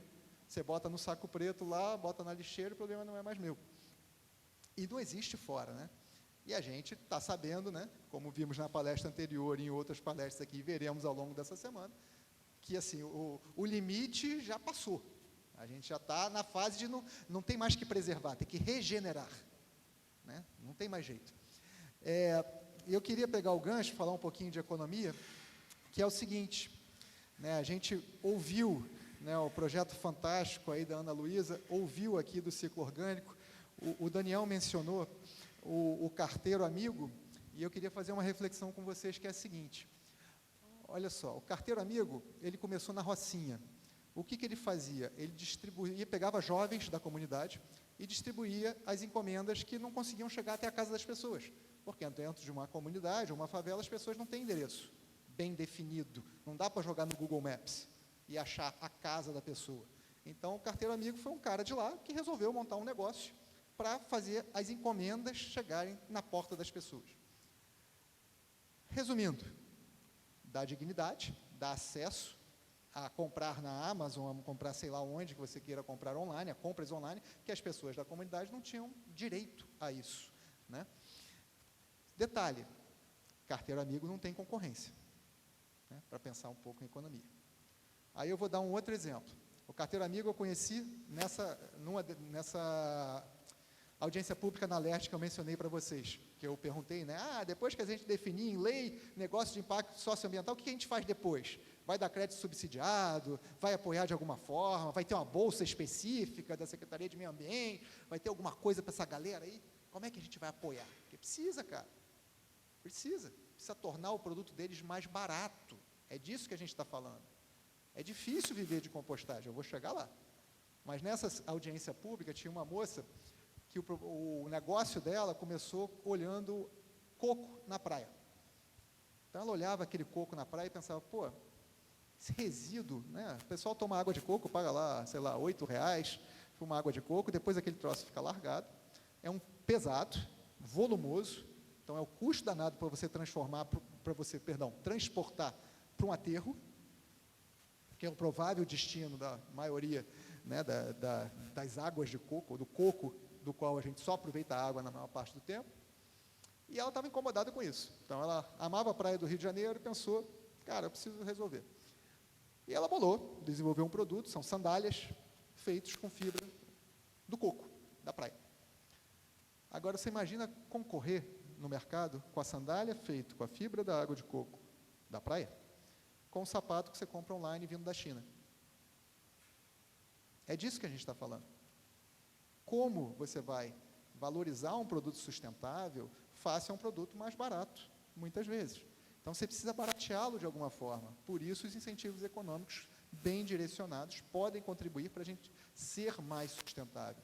Eu fiz questão de vir hoje, né, de vez em quando, está virando minha camisa talismã. Isso aqui é uma camisa que eu comprei da Justa Trama, que, por sinal, é do Rio Grande do Sul.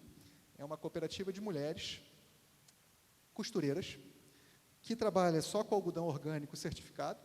O tingimento é natural, Então, isso aqui é feito com ferrugem. Eu perguntei, que é esse tingimento ferrugem? Não, é ferrugem mesmo, a gente bota o prego no álcool, sai a ferrugem, aquilo ali vira tinta. Então, é isso. Né? Então, assim, né, não me lembro, eu ia até pesquisar quem que falou que, como é que era? Respirar é um ato político, vestir-se é um ato político, jogar fora o seu lixo é um ato político, dar descarga é um ato político. Então, enquanto a gente não repensar todas essas coisas e, do lado da economia, parar com a burrice econômica, eu ia botar o título da sessão de hoje de burrice econômica e sustentabilidade, mas eu achei que era meio ofensivo, eu chamei de inteligência econômica e sustentabilidade. Mas é isso, a gente pode fazer boas coisas com inteligência na economia para incentivar que negócios como esse prosperem, porque precisamos disso, né? Contei do carteiro amigo, que não tem concorrente para levar encomenda até a porta da favela. Contei da sandália feita com fibra de coco, que tem concorrente de sapatos mais baratos. E é difícil ser viável economicamente fazendo sapato com fibra de coco. Imagina esse cara. Imagina um negócio que seu concorrente é só botar num saco, dar um nó e botar na porta. Custa zero para você. Se você contratar o ciclo orgânico, você ainda paga a taxa de coleta da Conlurb. É a mais. É um gasto a mais. Eu tomei café da manhã hoje com a minha irmã. Dormi na casa dela, porque é mais perto para vir para cá. Né? E eu falei para ela que ia citá-la hoje aqui. Ela falou, você é maluco, não faz isso não, tem que ser político. Eu falei, eu não sou político. Eu vou citá-la. A minha irmã assinou o ciclo orgânico há pouco tempo. E acaba de cancelar. Sabe por quê? É caro. E sabe por quê também? Porque ela assinou o plano quinzenal, e aí o baldinho começou a encher muito rápido, precisou passar para o semanal, e era caro. Ou seja, está produzindo lixo demais, mas que bom, né? Fico feliz pelas minhas 3 sobrinhas, que estão comendo muitas frutas, legumes e verduras, estão enchendo os baldinhos rapidamente durante a semana, e comem mesmo. Por quê? Porque são de classe média alta, são brancas, aquela coisa toda, né, que eu falei antes. Estudam bem, colégio particular, vocês sabem. Não estamos falando da criança da favela, estamos falando de uma outra educação, estamos falando de racismo alimentar, tudo isso que vai ser debatido, inclusive, ao longo dessa semana aqui. Então, simplesmente cancelou. Sabe por que é caro? Porque as pessoas que assinam o ciclo orgânico continuam pagando a taxa de coleta da Conlurb, por exemplo. Poderia ser um tipo de incentivo inteligente, econômico, de, inclusive, subsidiar. Dona Cassandra, está caro para a senhora? Eu, governo da cidade do Rio de Janeiro, prefeitura municipal, vou pagar metade da sua assinatura. É disso que a gente está falando. Tornar mais acessível. Ou, para a dona Cassandra, não, que é a classe média alta, mas vamos para a favela. Vamos botar ciclo orgânico na favela, ou quem quer que seja, ou Composta E, ou quem trabalhe com isso. E por aí vai. Né? Então, são coisas que a gente tem que pensar, especialmente, repito, do lado econômico, dei um exemplo em que não tem concorrente. Não estou dizendo que a vida do carteiro amigo foi fácil, só estou dizendo que foi muito mais fácil do que a da moça que faz sapato com fibra de coco e que tem concorrente, e desse cara aqui e dos outros composteiros que têm concorrentes a custo zero, a preço zero. O concorrente desse cara é a pessoa jogar num saco, dar um nó e botar na porta de casa. Então, ele cobra das pessoas para recolher o lixo delas. E eu acho sensacional que, mesmo no mundo atual, sem inteligência econômica voltada à sustentabilidade, negócios como esse conseguem prosperar. Ditas essas palavras, eu queria abrir aí para vocês, né? Quem tiver perguntas, comentários para os nossos palestrantes, estamos aqui à disposição. Vem para cá, pode vir cá.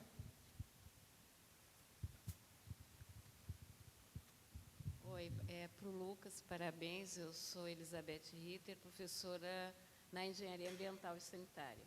Então, nessa questão aí de resíduos, já passei seu vídeo em sala de aula.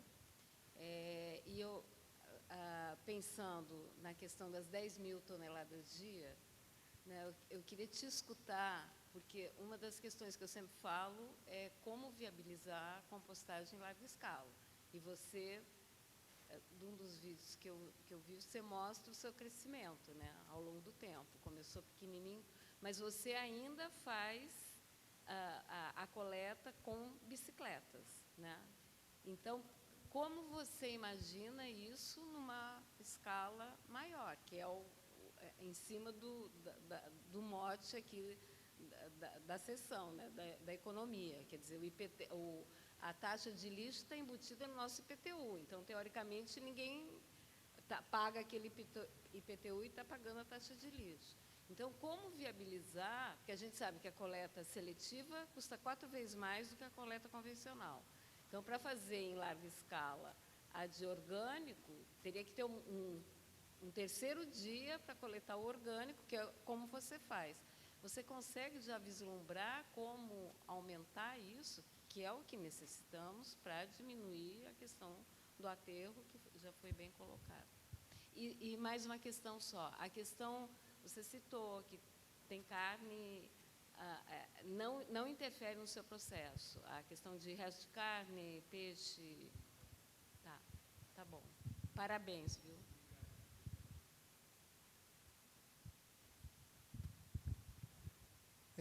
Uma coisa que o Lucas mencionou, que é importante, né, antes de passar para você, Lucas, sobre a revolução dos baldinhos e a questão de saúde, né, de você ter uma coleta seletiva adequada, né, pegando o gancho da pergunta, tem um outro ponto importante, dois pontos importantes que a gente não enfatizou. Um a gente não falou e o outro a gente não enfatizou. O primeiro é que a gente está falando de produzir riqueza com lixo. Né, além daquele custo da prefeitura de 2 barras, lá onde eu tenho o projeto da aduba, etc., que eu mencionei, a gente está deixando de ganhar dinheiro. Né? A gente está gastando com mão de obra, combustível, com planeta, com poluição, com recurso de uma prefeitura pobre. Esqueci de mencionar que o aterro sanitário é em Minas Gerais, em Além Paraíba, então ainda está gerando recurso, né, para um aterro sanitário em outro estado, né, e arrecadação de impostos em outro estado, nem é no estado do Rio, e por aí vai. Então, a gente está falando de jogar dinheiro, literalmente, no lixo, só que esse lixo é tóxico, como colocou o Lucas no começo da sua fala.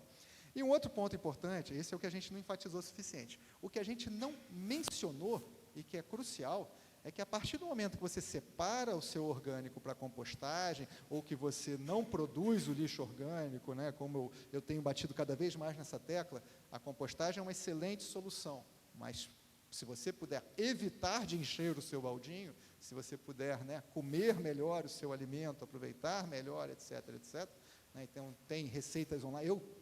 Eu tenho experiências fantásticas, não vou ficar contando aqui não, mas aprendo no YouTube pra caramba receitas com casca de chuchu, casca de banana. Parei de descascar quase tudo em casa, então raramente descasco alguma coisa, mas depois isso é papo para outra hora. Isso é saúde, galera, foi o que eu falei, eu fui salvo pelo meu lixo. Né? A pandemia me fez repensar o meu lixo e, com isso, repensar a minha alimentação. Né? E por aí vai. Mas o que eu queria dizer é o seguinte, quando você começa a separar o seu resíduo orgânico, o reciclável fica limpo. Então, são pequenas coisas que mudam a sociedade. Assim como parar de chamar de catador aquele pessoal que, na verdade, estão tentando renomear de agente de reciclagem, porque eles prestam um serviço enorme para a gente, é o equivalente, né, é o paralelo, digamos assim, não é equivalente a você postar na rede social uma foto com baldinho. De repente ficou chique você cuidar da sua coleta seletiva, do seu, entre aspas, lixo orgânico. Né, o seu resíduo orgânico que você está destinando para a compostagem, e isso virou fashion. Claro, porque tem um design legal, né, tem uma proposta bacana, e por aí vai. Porque tem que ser. Porque se não tiver, vai concorrer com o custo zero, o preço zero de você dar um nó e jogar e deixar para a Conurb e levar para o aterro sanitário. Né? Mas é importante frisar isso, que a partir do momento que você separa o seu orgânico e dá uma destinação adequada, sobra o reciclável. O reciclável fica limpo e você está dando dignidade aos nossos, muitas aspas, catadores, aos nossos agentes de reciclagem, que são pessoas que, mais uma vez, né, estão na base da pirâmide da sociedade. Ninguém cata latinha porque quer. Pensem nisso. Né? Então, aquela latinha, pelo menos, vai chegar limpa, não vai estar com cheiro de comida podre quando a pessoa pegar no lixo. Né? E notem, né, as pessoas, se você for um pouquinho observador, você vai notar que agora já estão catando garrafa PET. Copo de guaravita, de mate, não sei o quê. Ou seja, ficou rentável. Então, a inteligência econômica pode tornar rentável o que não é rentável. Esse é o ponto. Você pode ter uma Secretaria Municipal de Meio Ambiente, por exemplo, pagando mais pelo resíduo do que o mercado privado paga. Ou dando bolsa para agente de reciclagem, vulgo catador, e por aí vai. Então, tem instrumentos muito poderosos e possíveis de serem implementados que a gente não usa, porque não quer. Desculpa aí, me estendi do comentário, mas deixa eu passar para ele, depois a gente abre mais uma rodada de perguntas aqui.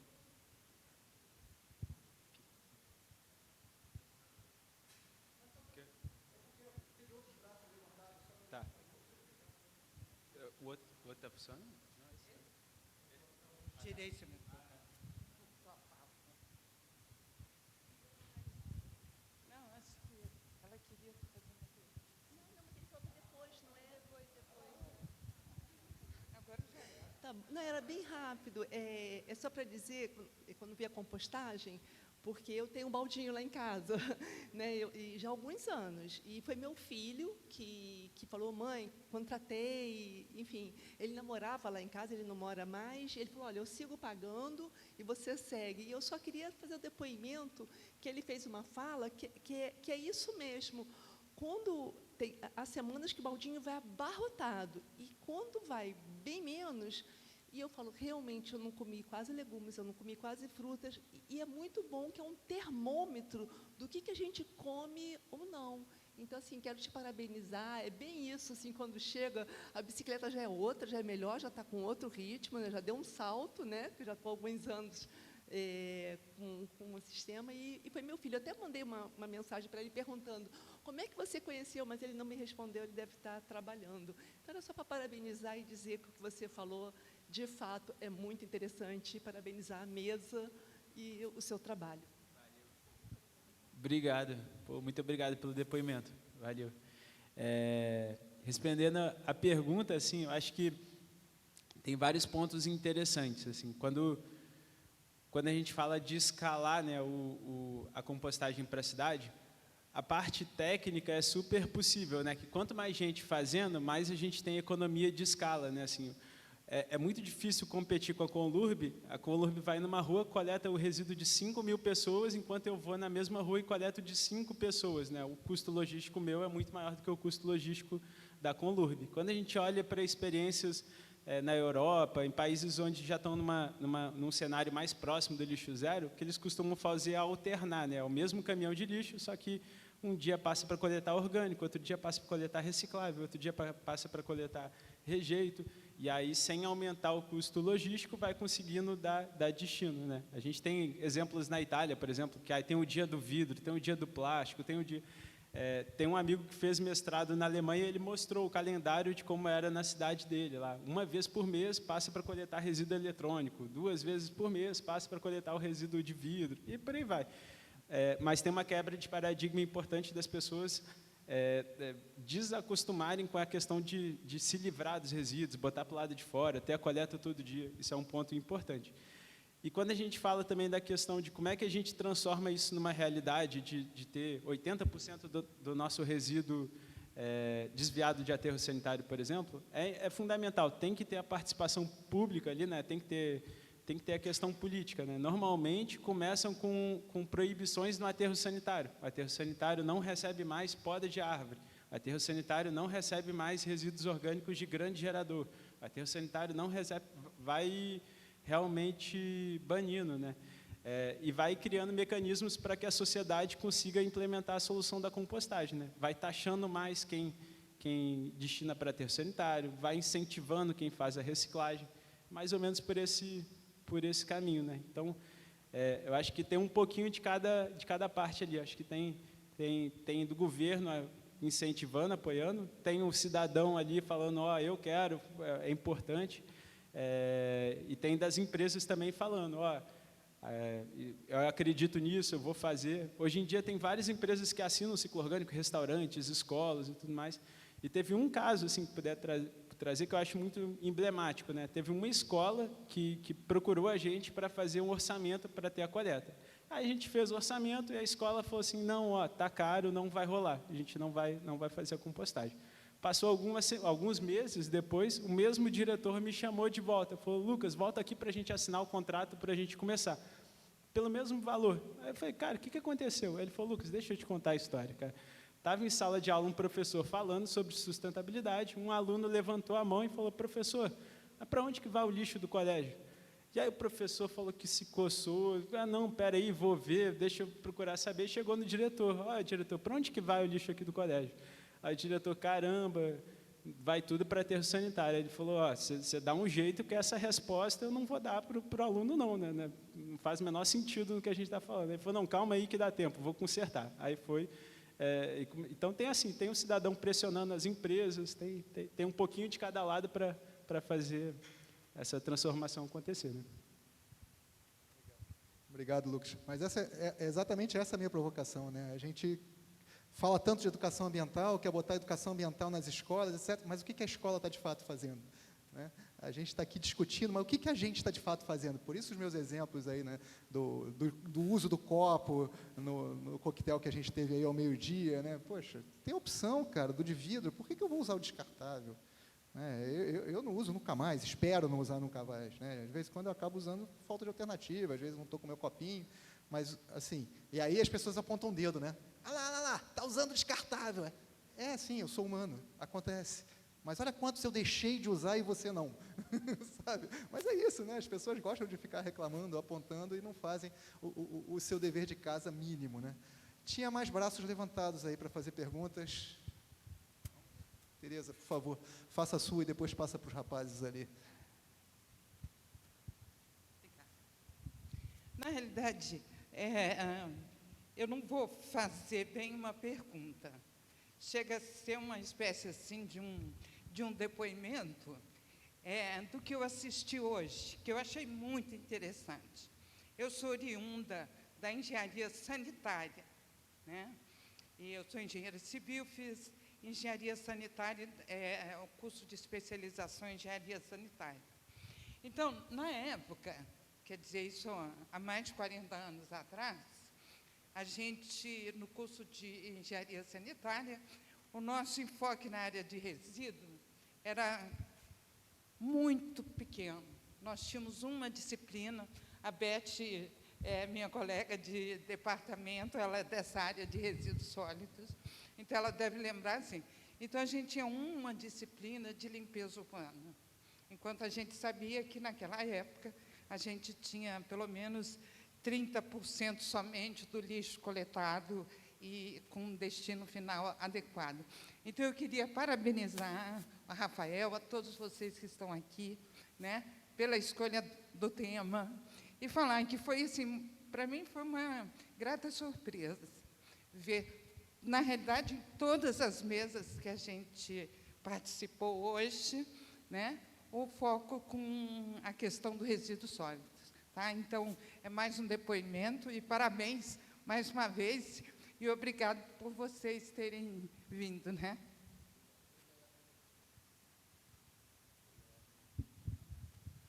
Adorei todas as palestras.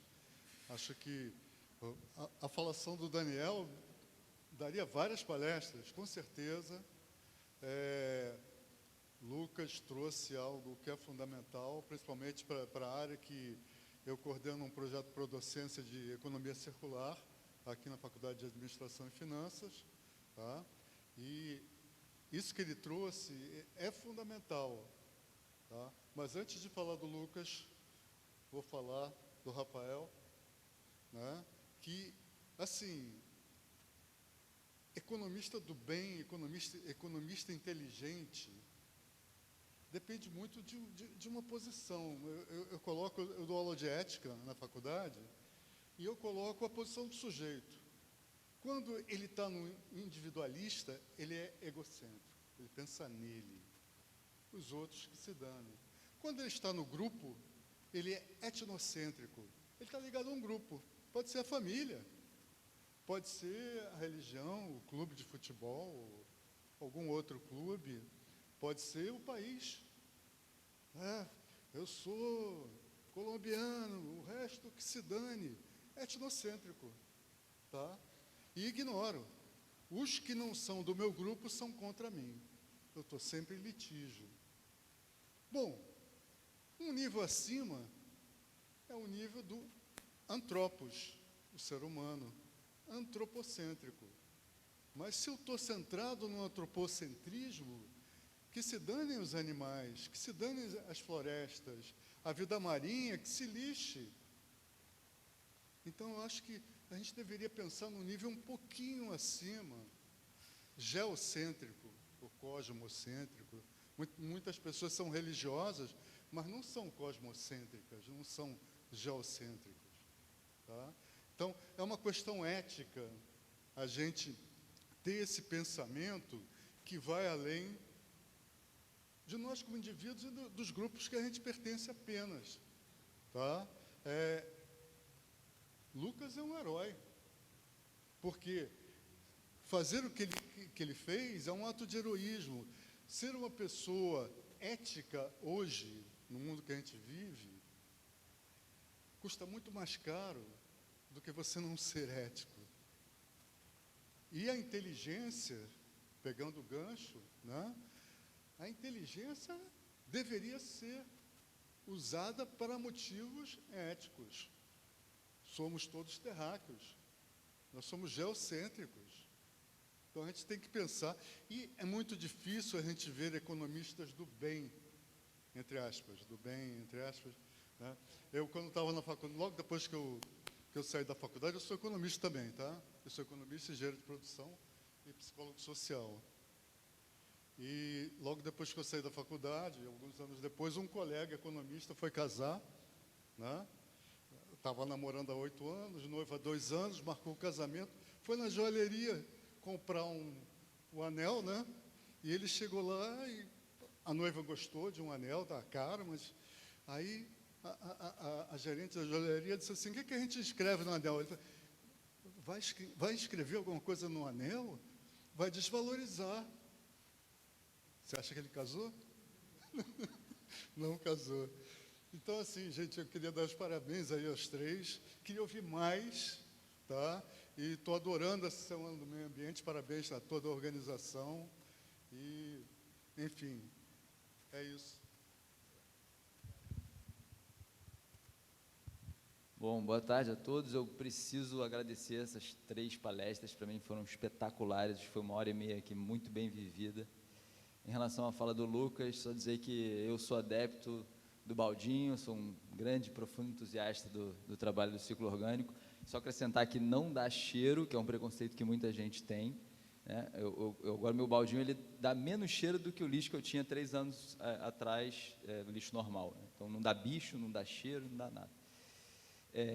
Rafael, eu preciso dizer que eu concordo com toda a linha da sua fala, defendo essas bandeiras com o mesmo entusiasmo, eu tento fazer isso, sou advogado, mas eu posso me considerar um ativista ambiental nas horas vagas. Eu queria fazer 2 considerações bem rápidas e uma pergunta.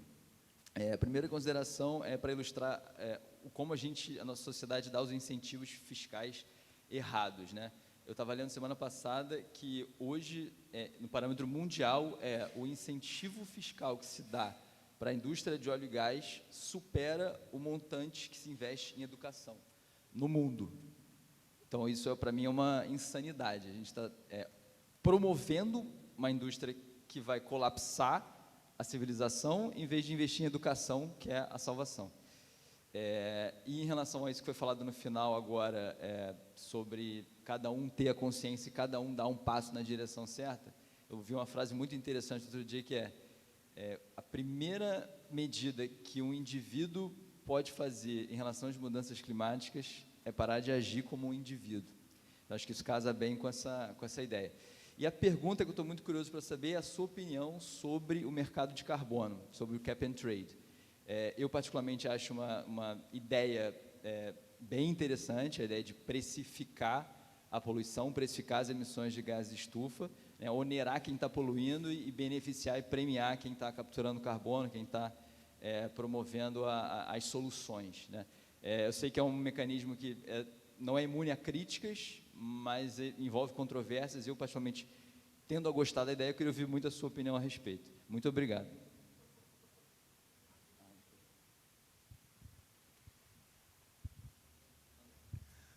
Obrigado, André, pelas considerações, que obviamente eu assino embaixo, e pela pergunta. curiosidade, quando eu propus essa mesa, né, a minha primeira ideia era exatamente essa. Vou chamar economistas de mudanças climáticas e falar de mercado de carbono, de instrumentos econômicos, né, mais habituais, digamos assim. E aí eu parei para pensar em duas coisas que eu estava me coçando aqui para contar para vocês, que era a seguinte. Primeira tem a ver com a sua fala sobre né, só tinha uma matéria que falava de resíduos e tal. Eu, quando comecei nessa minha pegada mais sustentável, eu sempre fui sustentável na minha vida particular, né, mas com a pandemia isso virou trabalho também, né? E aí eu comecei a estudar tudo, né? Coleta seletiva, agroecologia, biodigestão. Então, né, acabei de instalar lá da Aduba um biodigestor com verba FAPERJ, porque é caro, porque não tem incentivo, porque, né, essas coisas todas que a gente estava discutindo aqui. E aí, quando eu comecei a estudar essas coisas, eu encontrei um engenheiro sanitarista que o cara nunca tinha ouvido falar de saneamento ecológico. Ele não sabia o que era saneamento ecológico, e eu sabia, economista, que comecei a googar, né, comecei a entender de bacia de evapotranspiração, de, né, compostagem, biodigestão e tudo mais. Então, assim, o conhecimento está aí, né, mas a gente não vai atrás dele, né? E aí, um outro episódio que aconteceu também ligado a saneamento, e é importante eu dizer que a Ana Luísa, que não pôde estar aqui hoje, ela começou com a Aqualuz, que é esse tipo de pia, né, para purificar a água com a luz solar, e ela hoje tem toda uma linha de tratamento, de saneamento ecológico, né? Então, não é mais só purificação de água, mas também tratamento de resíduos líquidos, né, e sólidos, doméstico, que é muito interessante, né? E, de novo, muito difícil, né, concorrer com jogar no riacho do lado, né, com que tem preço zero, né, que é jogar no riacho do lado, jogar no quintal e por aí vai. Pequeno parênteses, o biodigestor, para quem não sabe, na verdade, ele faz tudo isso. Você direciona o seu esgoto, digamos assim, possivelmente, e ele transforma energia em gás de cozinha. Então, assim, um biodigestor que fosse popular, já tem startups desenvolvendo isso, tem inclusive uma que foi incubada lá na FAT Resende, né, da UERJ. Um biodigestor popular, ele é capaz de resolver 2 problemas de uma família pobre. Né? O esgoto do quintal, ou que vai para o rio, né, o fedor do esgoto, possivelmente, do quintal, e o gás de cozinha, que está custando um botijão mais de R$100. Então, assim, só que precisa ser uma tecnologia acessível, né? Uma vez estava eu, antes da pandemia, num seminário sobre o marco do saneamento, na FGV, com o auditório lotado, e eu tive a audácia de perguntar sobre saneamento ecológico e descentralização do saneamento. O que esse cara faz aqui é fantástico, mas é a centralização da compostagem, num modelo parecido com o que a gente faz de dar descarga e mandar o esgoto para longe para ser tratado com um bando de químico. No caso dele não tem químico, muito bem, que bom. Mas, assim, a solução de descentralizar é muito mais inteligente quando possível. Eu faço compostagem na varanda de casa. É possível. Uma varandinha, pequenininha. Eu tento não jogar fora meu lixo orgânico. Produzo pouco, mais casca de laranja, né, tomo muito suco e tal, e por aí vai. Mas aí, quando eu fiz essa pergunta lá no auditório da FGV, né, que estavam apresentando um dado que menos da metade dos domicílios brasileiros tinham coleta de esgoto, parará, falei, gente, tá, mas você pode implementar soluções de saneamento ecológico no quintal de casa, especialmente em zona rural. Não tem sentido você colocar coleta de esgoto em zona rural. Vai botar a canalização para chegar lá no sítio isolado e trazer, né? Então, você tem que descentralizar. Não tem sentido você ir coletar o baldinho na zona rural, lá embaixo. Você tem que ensinar o cara a fazer a compostagem lá, você tem que implementar o saneamento ecológico lá, talvez com uma tecnologia da Ana Luísa, que teve falando aqui hoje. Então, são possibilidades. Cheguei no mercado de carbono da pergunta do André. Foi mal, dei uma volta. Mas aí eu fiquei pensando desses 2 episódios. O cara, engenheiro sanitarista, que nunca tinha ouvido falar de saneamento ecológico, e uma pergunta que eu fiz sobre saneamento ecológico, numa discussão no auditório da FGV sobre o marco do saneamento, e que eu fui totalmente ignorado. Não se fala nisso, não tem interesse, não dá voto, não dá dinheiro, não dá ibope, não dá nada. Aí eu falei, não, sabe o que mais? Não vou montar uma mesa com cobrões aí de economia das mudanças climáticas para falar do mercado de carbono, etc, etc. Vou chamar a galera roots, Vou chamar a galera assim que está ali no dia a dia, batalhando, empreendendo, né, empreendendo com impacto, né, para resolver ali o problema que ele tinha e que ele começou a resolver e que arrumou como cliente os colegas de faculdades, amigos e tal, para depois atender 1.500, 4.500 famílias. E contando, né? E vem mais por aí. Então, assim, isso dá uma palestra. Não vou responder, vou dar uma resposta sucinta a uma pergunta que dá uma palestra. O mercado de carbono foi uma solução bolada por economistas. Não é que a gente tenha orgulho disso, não, mas é porque está na teoria econômica que você tem um problema ali de falha de mercado, de precificação, e que, né, é mais ou menos a mesma coisa, né? Você tem a poluição, que é uma externalidade, você não paga por ela. Então, você gera um custo social que você não internaliza na sua maximização de lucro. Estou falando um pouco grego, mas a ideia é essa. A empresa não está olhando para o problema que ela está gerando para os outros. É só apertar a descarga, o problema é dos outros, mesma coisa para a poluição. Então, o que o mercado de crédito de carbono propõe é que você pague pelo direito de poluir. E isso, na verdade, vem do Ronald Coase, que foi um prêmio Nobel de Economia de 1993, eu sei porque eu googlei ontem, tá? Por acaso, durante a aula. Então, o Ronald Coase era um jurista, nunca escreveu uma equação na vida e ganhou o Prêmio Nobel de Economia. E ele propôs isso, que você, se definir os direitos de propriedade, não importa quem tem o direito, a solução vai ser eficiente do ponto de vista econômico, e tem toda uma definição do que é eficiência econômica, etc., não cabe aqui. Mas o ponto é esse. Então, bolou-se um mercado para que você tenha direitos de poluir e que as pessoas transacionem isso de forma que aquele direito acabe na mão de quem mais valoriza aquele direito, que é essa ideia da eficiência econômica. Então, é super bacana. Só que tem uma série de problemas aí por trás, né? Hoje, o Cap and Trade, ele é um mercado voluntário, você não é obrigado a estar lá, né? Nenhuma empresa tem que cumprir isso, então você acaba tendo, né, uma adesão só parcial. Você tem um problema de quantificação, de certificação, né? Como é que você vai dizer que esse está poluindo tanto, aquele está poluindo tanto, quantos direitos de poluir, quantas toneladas de CO2 equivalente você vai poder comprar de um cara como esse que está economizando toneladas de CO2 e poderia ou deveria, nesse mercado, ter direitos no mercado de carbono para vender para quem está poluindo e não está compostando, que nem ele. Então, ele está gerando o que a gente chama de externalidade positiva.